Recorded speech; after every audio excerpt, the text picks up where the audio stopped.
ഉൽപ്പത്തി പുസ്തകത്തിൽ പറയുന്നു ദൈവം അബ്രഹാമിന് ചിരി ഉണ്ടാക്കിയെന്ന്. അപ്പോൾ ദൈവം ചിരി ഉണ്ടാക്കുന്ന ദൈവമാണ്. PG വർഗീസ് എന്ന അപ്പോസ്തലന് ഇപ്പോൾ 84 വയസ്സായി. 2025 എല്ലാ ദിവസത്തെയും പ്രോഗ്രാമുകൾ ബുക്ക് ചെയ്ത് തിരക്കിൽ ഓടിക്കൊണ്ടിരിക്കുകയാണ്. 84-ാമത്തെ വയസ്സിൽ രാവിലെ എഴുന്നേറ്റ് വർക്കൗട്ട് ചെയ്യും, നല്ല വ്യായാമം ചെയ്യും. 14-ാം നിലയിലാണ് ഡൽഹിയിൽ ഒരു ഫ്ലാറ്റിൽ താമസിക്കുന്നത്. രാവിലെ നടക്കാൻ പോകും, വ്യായാമം ചെയ്യും, കാണുന്നവരെയെല്ലാം ഒന്ന് ചിരിപ്പിക്കും, പ്രാർത്ഥിക്കും, അനുഗ്രഹിക്കും. ഇതെല്ലാം നമുക്കും ചെയ്തുകൂടെ? യേശു നമുക്കൊരു മാതൃകയാണ്. യേശു സമാധാനം തരാൻ വന്നു, നമുക്കൊരു ചിരി തന്നു, സർവ്വജനത്തിനും ഉണ്ടാകാനുള്ള മഹാസന്തോഷം. ഇതുപോലെ PG അങ്കിള് കഴിഞ്ഞ ദിവസം ഹെവൻലി ബീസ്റ്റിലെ തോമസ് ഊട്ടി ബ്രദറിൻ്റെ മോൻ്റെ കല്യാണത്തിന് PG അങ്കിൾ അവിടെ വന്നിരുന്നു ലില്ലി ആൻറ്റിയായിട്ട്. അപ്പോൾ എന്നെയും സാം ഡി ജോൺ പാസ്റ്ററേയും, അതായത് പ്രേയിങ് കേരളയിലെ സാം ഡി ജോൺ പാസ്റ്റർ, അദ്ദേഹത്തെ എന്നെയും കൂടി ഒരുമിച്ച് കണ്ടപ്പോൾ, സാമും ജോഷിയും കൂടി ഒരുമിച്ച് നിൽക്കുന്നു, എന്നാലൊരു തമാശ പറയാം. ഞങ്ങൾ രണ്ടുപേരുടെ തോളിലോട്ട് കൈയിട്ടിട്ട് ഒരു തമാശ. കല്യാണം നടക്കുകയാണ്, ഇതിനിടയിൽ ഒരു തമാശ പറയും. ഒരവസരം കിട്ടിയാൽ ഒരു ചിരി ഉണ്ടാക്കുക, അതെത്ര ഒരു അനുഗ്രഹമാണ്. അദ്ദേഹം പറഞ്ഞ തമാശ എന്താണെന്ന് കൂടി പറയാം. ഞങ്ങൾ ഒത്തിരി ചിരിച്ചു. അതായത് ഒരാൾ വിവാഹം കഴിക്കാൻ ലേറ്റായി, സമയമില്ലായിരുന്നു, അത്രയും ഭയങ്കര തിരക്കിൽ നടക്കുന്ന ആളായിരുന്നു. അത് കഴിഞ്ഞപ്പോൾ അദ്ദേഹം പേപ്പറിലൊരു പരസ്യം കൊടുത്തു. എനിക്ക് ഇത്ര വയസ്സുണ്ട്, എൻ്റെ ഉയരം ഇത്രയാണ്, എൻ്റെ ജോലി ഇതാണ്, വിദ്യാഭ്യാസം ഇത്രയാണ് എന്നൊക്കെ പറഞ്ഞിട്ട് എനിക്കൊരു ഭാര്യ ആവശ്യമുണ്ട്. അതായിരുന്നു പരസ്യം. ഉടനെ ഒത്തിരി പേര് മെസ്സേജ് അയച്ചു. അതിനകത്ത് ഇങ്ങനെയായിരുന്നു: എൻ്റെ ഭാര്യയെ തരാം, എൻ്റെ ഭാര്യയെ തരാം, എൻ്റെ ഭാര്യയെ തന്നേക്കാം. കാരണം എന്താണ്? ഭാര്യ ആവശ്യമുണ്ടെന്നാണ്. അപ്പോൾ പറയേണ്ടത് ഇങ്ങനെയായിരുന്നു: എനിക്കൊരു വധുവിനെ ആവശ്യമുണ്ട്, വധുവരന്മാരെ ആവശ്യമുണ്ടെന്ന് പറയും. ഇദ്ദേഹം ചോദിച്ചത് ഭാര്യയെ ആവശ്യമുണ്ട്. അപ്പം നമ്മൾ പറയേണ്ട കാര്യങ്ങൾ പറയേണ്ടതുപോലെ പറഞ്ഞില്ലെങ്കിൽ പണി കിട്ടുമെന്നുള്ളതായിരുന്നു. ഞങ്ങൾ ഒത്തിരി അവിടെ ചിരിച്ചു. ചിലപ്പോൾ നിങ്ങൾ ചിരിച്ച് കാണും. അപ്പോൾ മറ്റുള്ളവർക്കൊരു ചിരി ഉണ്ടാക്കാൻ കിട്ടുന്ന ചാൻസുകൾ കളയരുത്. മറ്റുള്ളവർക്ക് നമുക്ക് കൊടുക്കാൻ കഴിയുന്നത് സന്തോഷമാണ്, ഒരു ചിരിയാണ്. സമൂഹത്തിൽ നോക്കിയേ, കരയിപ്പിക്കുന്നവർ കോടികളാണ്, പേടിപ്പിക്കുന്നവർ, ഭീഷണിപ്പെടുത്തുന്നവർ, തകർക്കുന്നവർ, മുറിവേൽപ്പിക്കുന്നവർ, വെറുപ്പിക്കുന്നവർ, നശിപ്പിക്കുന്നവർ, കൊല്ലുന്നവർ, ഇങ്ങനെയുള്ള ആൾക്കാരെ കൊണ്ട് നിറഞ്ഞ സമൂഹത്തിൽ ചിരി ഉണ്ടാക്കുന്നവർ കുറവാണ്. ഈ വർഷം എന്തുകൊണ്ട് നമുക്കത് ചെയ്തുകൂടാ? അതിനുള്ള അഭിഷേകവും അതിനുള്ള കൃപയും കർത്താവ് നിങ്ങൾക്ക് തരട്ടെ. ചേർന്ന് പാടി യേശുവിനെ ആരാധിക്കാം.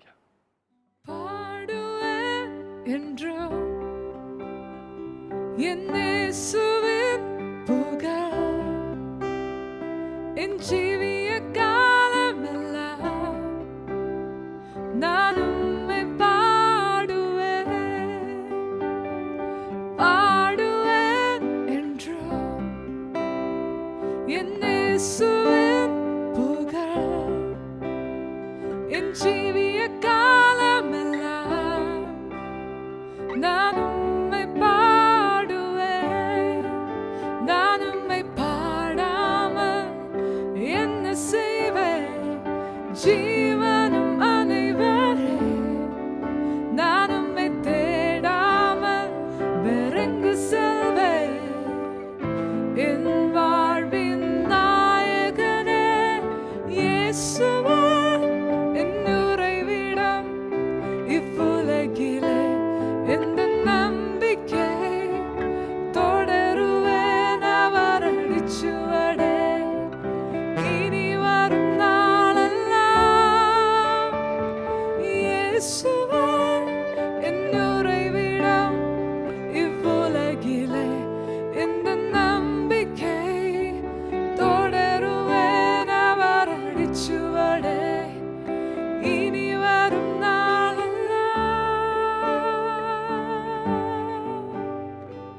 பாபசேற்றில் நின்ற என்னை தூக்கி எடுத்தவனே,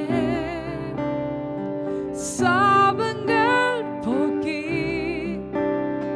புது வாழ்வு தந்தவரே,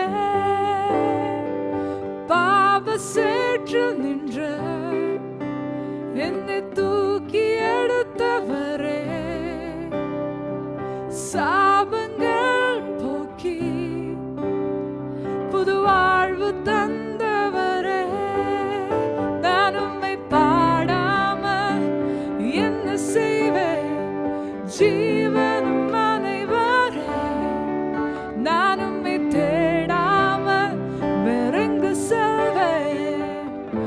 என் வாழ்வின் நாயகனே இயேசுவே, என் உறைவிடம் இவ்வுலகிலே, எந்த நம்பிக்கை தொடருவேன் அவர் அடிச்சுவடே, இனி வரும் நாளெல்லாம் இயேசுவே, என் உறைவிடம் இவ்வுலகிலே, எந்த நம்பிக்கை தொடருவேன் அவர் அடிச்சுவடே, இனி வரும் நாளெல்லாம் இயேசுவே, என் உறைவிடம் இவ்வுலகிலே, எந்த நம்பிக்கை தொடருவேன் அவர் அடிச்சுவடே, இனி வரும் நாளெல்லாம்.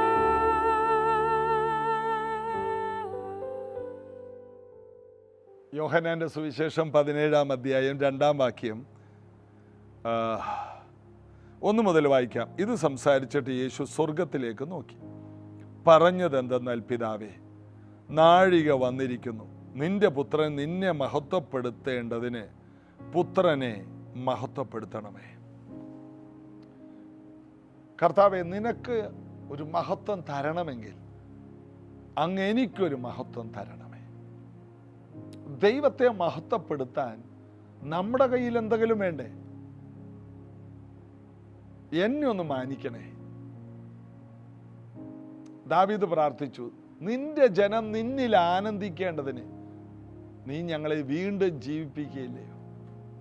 ഒരു ജീവൻ കിട്ടിയാലല്ലേ കർത്താവിനെ ഒന്ന് മഹത്വപ്പെടുത്താൻ കഴിയും. കർത്താവിലൊന്ന് സന്തോഷിക്കണമെന്ന്, കർത്താവിനെ മഹത്വപ്പെടുത്തുന്നതല്ലേ കർത്താവിൽ ആനന്ദിക്കുന്നത്. കർത്താവിനെ ഒന്ന് പാടണമെങ്കിൽ നമ്മെ ഒന്ന് കർത്താവ് ഒന്ന് ജീവിപ്പിക്കണ്ടേ?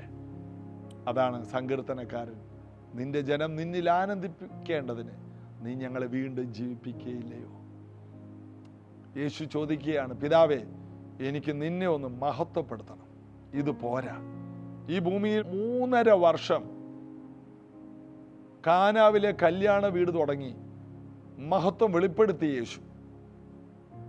ലാസറിന്റെ കല്ലറക്കലും 5 അപ്പം വർദ്ധിപ്പിച്ചു. എല്ലായിടത്തും എല്ലാം യേശു പിതാവിന് മഹത്വം കൊടുത്തു. യേശുവിന് അതുകൊണ്ട് തൃപ്തിയാകുന്നില്ല. ഇപ്പോൾ യേശു പറയുകയാണ്, പിതാവേ, എനിക്ക് ഇത്രയും മഹത്വപ്പെടുത്തിയാൽ പോരാ. നിനക്ക് ലഭിക്കേണ്ട മഹത്വം നന്നായി ലോകം മുഴുവൻ അറിയണം. ഞാനിപ്പോൾ ഈ ഇസ്രായേലിൻ്റെ കുറേ പ്രദേശത്താണ് നിന്നെ മഹത്വപ്പെടുത്തിയത്. ഇത് ലോകം അറിഞ്ഞിട്ടില്ല. എന്നാൽ എന്നെ ഒന്ന് മഹത്വപ്പെടുത്തണമേ. ക്രൂശ് മരണത്തോട് ബന്ധപ്പെട്ടാണ് യേശു ഇത് പറയുന്നത്. അതായത്, ഞാൻ രോഗികളെ സൗഖ്യമാക്കി, ഭൂതങ്ങളെ പുറത്താക്കി, അതുപോരാ. ഞാൻ സമാപിക്കുമ്പോൾ അത് ഏറ്റവും വലിയ മഹത്വമായി മാറണം. എൻ്റെ മരണം അങ്ങേക്ക് വലിയ മഹത്വമായി മാറണം. ഭക്തന്മാരുടെ മരണം യഹോവയ്ക്ക് വിലയേറിയതെന്ന്. വില കുറഞ്ഞ മരണങ്ങളുണ്ട്, എന്നാൽ വിലയേറിയ മരണം. പിതാവ്, എൻ്റെ മരണം കൊണ്ട് നിന്നെ ഒന്ന് മഹത്വപ്പെടുത്തണം. അതുകൊണ്ട് എൻ്റെ മരണത്തിലൂടെ അനേകരുടെ മരണം മാറിപ്പോകുന്ന ഒരു മരണമായി എൻ്റെ മരണം തീരണേ. അതുകൊണ്ട് എന്നെ ഒന്ന് മഹത്വപ്പെടുത്തണമേ. യേശുവിൻ്റെ പ്രാർത്ഥന അതാണ്. എങ്ങനെയെല്ലാം എൻ്റെ പിതാവിനെ മാനിക്കാം. പല വീട്ടിലും കുഞ്ഞുങ്ങൾ വളർത്തിയ മാതാപിതാക്കളോടുള്ള ബഹുമാനാർത്ഥം പലതും ചെയ്യാറുണ്ട്. അവരെങ്ങനെയെല്ലാം ബഹുമാനിക്കുക, അവരെങ്ങനെയെല്ലാം ആദരിക്കാം. മാതാപിതാക്കൾക്ക് സർപ്രൈസ് ഒക്കെ കൊടുക്കുന്ന കുഞ്ഞുങ്ങളെ യൂട്യൂബിൽ കാണാം. അപ്പനും അമ്മയ്ക്കും സർപ്രൈസ്. ഞാൻ യൂട്യൂബിൽ ഒരിക്കൽ കണ്ടത് ഒരപ്പൻ്റെ സ്വപ്നമായിരുന്നു ഒരു കമ്പനിയുടെ കാറ്. എന്നാൽ അദ്ദേഹത്തിന് അത് വാങ്ങാൻ കഴിഞ്ഞില്ല. കാരണം കുഞ്ഞുങ്ങളെ വളർത്തി വലുതാക്കണമായിരുന്നു. ഒരു മോൻ വളർന്നിട്ട് അവൻ ഒരു ദിവസം അവൻ്റെ വീട്ടുമുറ്റത്ത് അപ്പൻ്റെ സ്വപ്നമായ കാറ് കൊണ്ടുവന്നിട്ടിട്ട് അപ്പൻ്റെ കണ്ണ് കെട്ടി അപ്പനെ പിടിച്ചു കൊണ്ടുവന്ന് ആ കാറിൻ്റെ മുമ്പിൽ നിർത്തിയിട്ട് കണ്ണിൻ്റെ കെട്ടഴിച്ചു. ആ പിതാവിൻ്റെ കരച്ചിൽ കണ്ടാൽ നമ്മൾ കരഞ്ഞു. അദ്ദേഹത്തിൻ്റെ സ്വപ്നമാണ്. അദ്ദേഹം കരഞ്ഞുകൊണ്ട് ആ വണ്ടിയിലോട്ട് കയറി ആ വണ്ടി ഓടിക്കുന്നത് കണ്ടാൽ ഞാൻ കരഞ്ഞുപോയി. ഒരു പിതാവിനെ ബഹുമാനിക്കുന്നു. നല്ല സന്ദേശങ്ങൾ യൂട്യൂബിൽ കിട്ടാറുണ്ട്, അല്ലെങ്കിൽ മീഡിയകളിൽ വരാറുണ്ട്. മോശമായ സന്ദേശങ്ങളെക്കാൾ നല്ലത് സകലത് ശോധന ചെയ്ത് നമുക്ക് നല്ലത് മുറുകെ പിടിക്കാം. ബൈബിളിൽ നിന്ന് മാത്രമല്ല, പ്രകൃതിയിൽ നിന്ന്, അനേകവരുടെ കുടുംബത്തിൽ നിന്ന് നമുക്ക് മാതൃകയാക്കാൻ ഒത്തിരി കാര്യങ്ങളുണ്ട്. എന്തുകൊണ്ട് നമുക്ക് ചെയ്തുകൂടാ? പിതാവിനെ മാനിക്കുക. ഈ ഭൂമിയിലുള്ള ദൈവമില്ലാത്തവർ പോലും ഇതുപോലെയുള്ള കാര്യങ്ങൾ ചെയ്ത് പിതാവിനെ മാനിക്കുന്നെങ്കിൽ, പുത്രൻ്റെ ഒരേ ഒരു ലക്ഷ്യം എൻ്റെ പിതാവിനെ എന്നെ ഈ ഭൂമിയിലേക്ക് അയച്ച് മാനവജാതിയെ മുഴുവൻ രക്ഷിക്കാൻ പദ്ധതിയിട്ട പിതാവിനെ എങ്ങനെയെല്ലാം ഹോണർ ചെയ്യുക, ഇതായിരുന്നു യേശുവിൻ്റെ ഏറ്റവും വലിയ ദാഹം. ഈ പുതിയ വർഷത്തിൽ എനിക്ക് ഈ വർഷം തന്ന എൻ്റെ പിതാവിനെ എങ്ങനെയെല്ലാം മഹത്വപ്പെടുത്തും. ഒരു വാക്ക് പറഞ്ഞാൽ പോലും ദൈവത്തിന് മഹത്വമായിരിക്കും. അതുകൊണ്ടാണ് പല അഭിഷിക്തന്മാർ എഴുന്നേറ്റ് നിൽക്കുമ്പോൾ ദൈവനാമത്തിന് മഹത്വം ഉണ്ടാകട്ടെ എന്ന് പറഞ്ഞാൽ തുടങ്ങുന്നത്. എന്നാൽ ചിലർ മഹത്വം ഉണ്ടാകട്ടെ എന്ന് പറഞ്ഞ് തുടങ്ങുന്നത് മുഴുവനും ദൈവത്തിന് ഒരു മഹത്വം ഇല്ലാത്ത കാര്യമാണ്. മറ്റുള്ളവരെ കുറ്റവും മറ്റുള്ളവരെ കുറിച്ച് മോശമായും പറഞ്ഞു. അത് പറയാനാണ് ദൈവത്തിന് മഹത്വം ഉണ്ടാകട്ടെ എന്ന്. ദൈവത്തിന് മഹത്വം ഉണ്ടാകട്ടെ എന്ന് പറഞ്ഞു തുടങ്ങണ്ട. നമ്മൾ പറഞ്ഞ കാര്യങ്ങൾ പറഞ്ഞു തീരുമ്പോൾ കേൾക്കുന്നവർക്ക് മനസ്സിലാകും ഇത് ദൈവത്തിന് മഹത്വമുള്ള കാര്യമാണ്, ഇത് ദൈവത്തിൻ്റെ നാമം ദൂഷിക്കുന്ന കാര്യമാണ്. ദൈവത്തിന് മഹത്വം ഉണ്ടാകട്ടെ എന്ന് പറഞ്ഞതുകൊണ്ട് മഹത്വം ഉണ്ടാകില്ല. ദൈവത്തിന് മഹത്വം ഉണ്ടാകേണ്ട കാര്യങ്ങൾ നമ്മൾ പറയണം. പ്രൈസ് ദി ലോർഡ്, ദൈവത്തിന് സ്തുതി ഉണ്ടാകുന്ന കാര്യങ്ങൾ. പ്രൈസ് ദി ലോർഡ് എന്ന് പറഞ്ഞതുകൊണ്ട് ദൈവത്തിന് മഹത്വം ഉണ്ടാകുന്നില്ല. മറ്റുള്ളവർ ഇത് കണ്ട് ദൈവത്തെ സ്തുതിക്കണം. യേശു ചെയ്ത അത്ഭുതങ്ങൾ കണ്ടിട്ട് അനേകർ ദൈവത്തെ പുകഴ്ത്തിയെന്ന്. യേശു ചെയ്ത അത്ഭുതങ്ങൾ കണ്ട് ജനങ്ങളെല്ലാം ദൈവത്തെ വാനോളം പുകഴ്ത്തുകയാണ്. ശിമയോൻ യേശു കുഞ്ഞിനെ കയ്യിലെടുത്തിട്ട് ദൈവത്തെ പുകഴ്ത്തുകയാണ്. സർവ്വജനങ്ങൾക്കും വെച്ചിരുന്ന രക്ഷ എൻ്റെ കണ്ണ് കണ്ടുവല്ലോ, ദൈവമേ മഹത്വം. മറ്റുള്ളവർക്ക് ദൈവത്തെ സ്തുതിക്കാൻ കഴിയുന്ന കാര്യങ്ങൾ ചെയ്യുക. അപ്പോസ്തല പ്രവൃത്തി 3-ാം അധ്യായത്തിൽ പത്രോസ് യോഹന്നാനും ദേവാലയത്തിലോട്ട് കയറിയത് ദൈവത്തെ സ്തുതിക്കാനാണ്, ദൈവത്തിന് മഹത്വം കൊടുക്കാനാണ്. എന്നാൽ അവർ ദേവാലയത്തിൽ കയറുന്നതിന് മുമ്പേ ഒരു കാര്യം ചെയ്തു. ആ കാര്യം അവർ പറയുന്ന വാക്കിനേക്കാൾ വലുതായിരുന്നു. സാധാരണ പള്ളിയിൽ വരുന്നില്ല, സ്തോത്രം, നന്ദി, അങ്ങേക്ക് മഹത്വം, ഇത് തന്നെയും പിന്നെയും പറഞ്ഞുകൊണ്ടിരിക്കാറുണ്ട്. എന്നാൽ അതിനേക്കാൾ അവിടെ ആലയത്തിൽ വരുന്നവൻ, നീ വലിയവനാണ് കർത്താവേ, നീ നല്ലവനാണ്, നിനക്ക് സ്തുതി ഉണ്ടാകട്ടെ. എന്നാൽ സ്തുതി ഉണ്ടാക്കിയ 2 പേരാണ് ദേവാലയത്തിൻ്റെ മുൻപിൽ 40 വർഷമായിട്ട് ഒരിക്കലും നടന്നിട്ടില്ലാത്ത ഒരു മനുഷ്യൻ ഇരിപ്പുണ്ടായിരുന്നു. സുന്ദരമെന്ന ദേവാലയത്തിൻ്റെ മുൻപിൽ സുന്ദരമല്ലാത്ത കാലുമായിട്ട് ഒരുവൻ ഇരിപ്പുണ്ടായിരുന്നു. അവൻ്റെ ജീവിതം സുന്ദരമല്ല. ഒത്തിരി പേര് ചുമന്നുകൊണ്ടുവന്ന് അവൻ അവിടെ ഇരുത്തും. മനുഷ്യനെ നിർമ്മിച്ചത് ചുമന്നുകൊണ്ട് നടക്കാനല്ല, അവൻ്റെ കാലുകൾ വളഞ്ഞിരിക്കാനല്ല, അവൻ്റെ അവയവങ്ങൾ നിവർന്ന് നടക്കാനാണ്. 40 വർഷമായിട്ട് അവൻ്റെ സ്വപ്നം പോയി. അവന് സ്വപ്നങ്ങളില്ല. ഇനി ഭിക്ഷ യാചനയാണ്.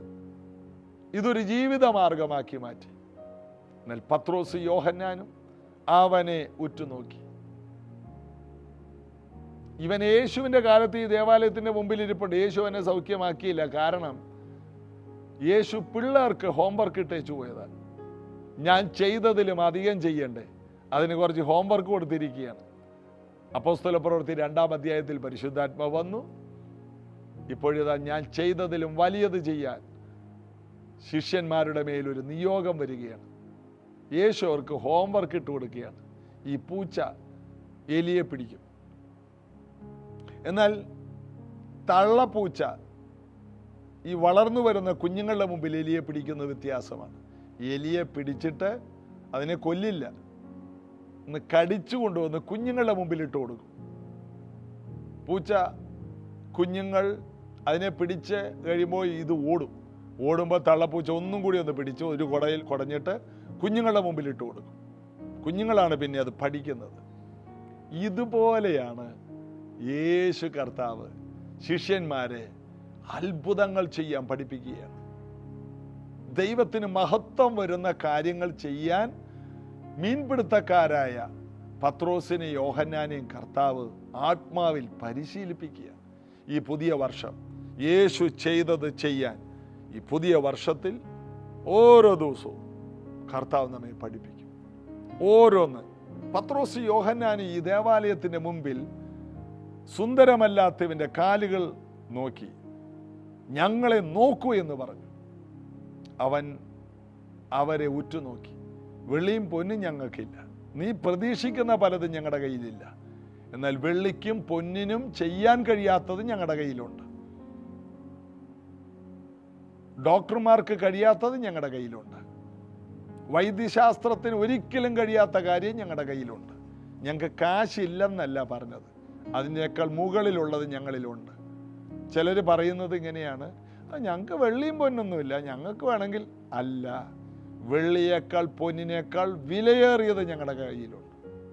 അതുകൊണ്ടാണ് അപ്പോസ്തലന്മാരുടെ കാൽക്കൽ അന്നുള്ളവർ വസ്തുവക വിറ്റുകൊണ്ടുവന്ന് കാൽക്കൽ വെച്ചെന്ന്. കാരണം പൊന്നും വെള്ളിയുമായിട്ടാണ് അന്ന് എല്ലാം വിറ്റുകൊണ്ടുവന്ന് പണമായിട്ട് വെക്കുന്നത്. കാൽക്കലാണ് വെച്ചത്. അവരതിന് അത്രയും മൂല്യമേ കൊടുത്തുള്ളൂ. അപ്പോസ്തലന്മാരുടെ കാൽക്കൽ വെച്ചു.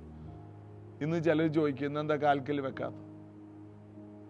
ഇന്ന് കാൽക്കൽ വെക്കാനുള്ളത് ആരും വെക്കാറില്ല. അതുകൊണ്ടാണ് പോക്കറ്റിൽ വെക്കുന്നത്. ഒരു കവറിലിട്ട് പോക്കറ്റിലിടാനുള്ളതേ ഇപ്പോഴുള്ള സഭകളിൽ കൊണ്ടുവരാറുള്ളൂ. എന്നാൽ അപ്പോസ്തലന്മാരുടെ കാലത്ത് കാൽക്കൽ വെക്കാനുള്ളത് ഉണ്ടായിരുന്നു.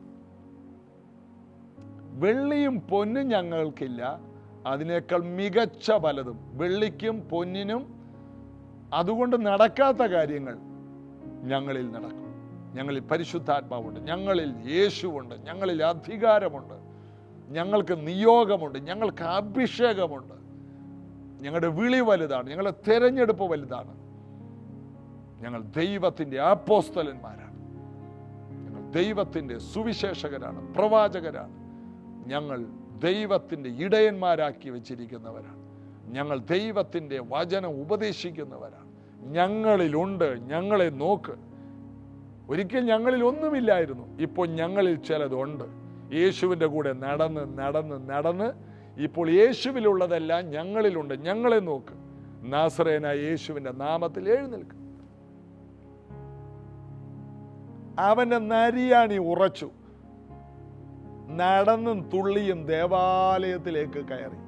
ചവിട്ടുപടികൾ ചാടി ചാടി ചാടി കയറി. അവൻ തുള്ളിച്ചാടിക്കൊണ്ടിരിക്കുമ്പോൾ ദേവാലയത്തിലുള്ളവർ പത്രോസിന്റെ യോഹന്നാന്റെ അടുക്കൽ നിൽക്കുന്ന ഇവനെ കണ്ടിട്ട് ഓടിക്കൂടി. അവൻ ദൈവത്തെ പുകഴ്ത്തുന്നു. കാണുന്നവർ അതിശയിക്കുകയാണ്. ദൈവത്തിന് വലിയ പുകഴ്ചയുണ്ടാകുന്ന കാര്യങ്ങൾ. ഇതാണ് ദൈവമക്കളിലൂടെ ദൈവം വെച്ചിരിക്കുന്നത്. നമ്മുടെ വീട് ദൈവത്തിന് വലിയൊരു പുകഴ്ചയായിരിക്കും. കടബാധ്യതയിൽ കടന്ന് മരിച്ചു പോകേണ്ട ഒരു വീട്ടിലുള്ള ഒരു വ്യക്തി ഒരു നല്ല വീടൊക്കെ വെച്ച് അതിന് താമസമൊക്കെ വെക്കുമ്പോൾ ദേശക്കാർ പറയും, തകർന്ന് തരിപ്പണമായി ആത്മഹത്യ ചെയ്യേണ്ട കുടുംബമായിരുന്നു. അവർ ആ പ്രാർത്ഥനയ്ക്ക് പോയി യേശുവിനെ വിളിച്ച് രക്ഷപ്പെട്ടതാണ്. നിന്റെ വീട് ദൈവത്തിൻ്റെ മഹത്വമായിരിക്കും. നിങ്ങളുടെ കുഞ്ഞുങ്ങൾ മാതൃകയോടെ കുഞ്ഞുങ്ങളെ വളർത്തി അവർ നല്ല നിലയിലേക്ക് എത്തുമ്പോൾ ദൈവത്തിന് വലിയൊരു മഹത്വമായി മാറും. എല്ലാ കാര്യത്തിനും നമ്മുടെ മക്കളുടെ ഭാവി ദൈവത്തിനൊരു മഹത്വമായിരിക്കണം. നമ്മുടെ നല്ല ജീവിതം ദൈവത്തിനൊരു മഹത്വമായിരിക്കണം. പറയാനായിരക്കണക്കിന് അനുഭവങ്ങളുണ്ട്, എങ്കിലും നിങ്ങളുടെ അകത്ത് നിങ്ങളുടെ അനുഭവങ്ങൾ ഓർമ്മ വരുന്നുണ്ട്. അതെ, നാം നമ്മുടെ ദിവസങ്ങൾ കൊണ്ട് ദൈവത്തിന് എത്രത്തോളം പുകഴ്ച കൊടുക്കാമോ കൊടുക്കണം. അവിടെ വായിക്കുകയാണ്, യേശു പറയുകയാണ്, നിന്റെ പുത്രൻ നിന്നെ മഹത്വപ്പെടുത്തേണ്ടതിന് പുത്രനെ മഹത്വപ്പെടുത്തണമേ. എനിക്ക് നിന്റെ ആ മഹത്വം എൻ്റെ മേൽ പകരണമേ കർത്താവ്. നിന്റെ ആ ഗ്ലോറി, നിന്റെ ആ അഭിഷേകം, നിന്റെ കൃപ, നിന്റെ ശക്തി, ഞാൻ ഇന്നുവരെ ചെയ്തതിനേക്കാൾ വലിയ കാര്യങ്ങൾ നിന്റെ നാമത്തിൽ ചെയ്യാൻ എനിക്ക് നിന്റെ മഹത്വം എൻ്റെ മേൽ പകരണമേ. യേശു പ്രാർത്ഥിച്ചതുപോലെ കർത്താവ് നിന്റെ കൃപകളാൽ എന്നെ നിറയ്ക്കണമേ, അഭിഷേകത്താ പൊതിയണം, നിന്റെ പുതപ്പ് എൻ്റെ മേൽ ഇടണമേ. ഏലീശ പ്രാർത്ഥിച്ച പോലെ ഏലിയാവിൻ്റെ ഇരട്ടി വേണം ദൈവത്തെ കൂടുതൽ മഹത്വപ്പെടുന്നത്. ഏലിയാവ് 8 അത്ഭുതം ചെയ്തപ്പോൾ ഏലീശ 16 ചെയ്യുകയാണ്. എന്താണ്? അപ്പോൾ കൂടുതൽ മഹത്വം ഉണ്ടാകും. യേശു ചെയ്തതിൻ്റെ ഇരട്ടി ചെയ്യണം. ഏലിയാവ് ചെയ്തതിൻ്റെ ഇരട്ടിയല്ല, യേശു ചെയ്തതിൻ്റെ ഇരട്ടി ചെയ്യുമ്പോൾ പിതാവിന് കൂടുതൽ മഹത്വം ഉണ്ടാകും. ഓരോ ദിവസവും അത്ഭുതങ്ങൾ നമ്മുടെ ജീവിതത്തിലൂടെ മറ്റുള്ളവരിൽ സംഭവിക്കട്ടെ എന്ന് പ്രാർത്ഥിക്കുന്നു. നമ്മുടെ വീട് എല്ലാവർക്കും ഒരു ദൈവമഹത്വമായി തീരട്ടെ. നമ്മുടെ കുടുംബം എല്ലാം പ്രാർത്ഥിക്കാം. യേശുവിൻ നാമത്തിൽ ഈ പറഞ്ഞതുപോലെ തന്നെ ഈ കുടുംബമാകട്ടെ, ഇവരുടെ തലമുറകളാകട്ടെ, ഇവരുടെ കുടുംബജീവിതമാകട്ടെ, ഇവരുടെ ജീവിതം, ഇവരുടെ വാക്കുകൾ, ഇവരുടെ ഓരോ പ്രവർത്തികളും അത്ഭുതമാകട്ടെ. ദൈവത്തിന് മഹത്വമുണ്ടാകട്ടെ. ദാവീദ് പറഞ്ഞ പോലെ ഇസ്രായേലിൽ ഒരു ദൈവമുണ്ടെന്ന് എല്ലാവരും അറിയും. ആ കൊച്ചു ബാല്യക്കാരൻ ദൈവത്തിന് വലിയ മഹത്വം കൊണ്ടുവന്നതുപോലെ, ശൗല് ചോദിച്ച പോലെ ഇവൻ ആരുടെ മകൻ എന്ന് ചോദിച്ചതുപോലെ ഇവനൊരു ദൈവത്തിൻ്റെ മകനാണെന്ന് എല്ലാവരും അറിയട്ടെ. അനുഗ്രഹിക്കും യേശുവിൻ നാമത്തിൽ. ആമേൻ. ഈ വർഷത്തിൻ്റെ ഓരോ ദിവസവും ദൈവപ്രവർത്തികളായി മാറട്ടെ. ഓരോ ദിവസവും ദൈവത്തിന് കൂടുതൽ മഹത്വമാകട്ടെ. ഒരുമിച്ച് പ്രാർത്ഥിക്കാം. God bless you.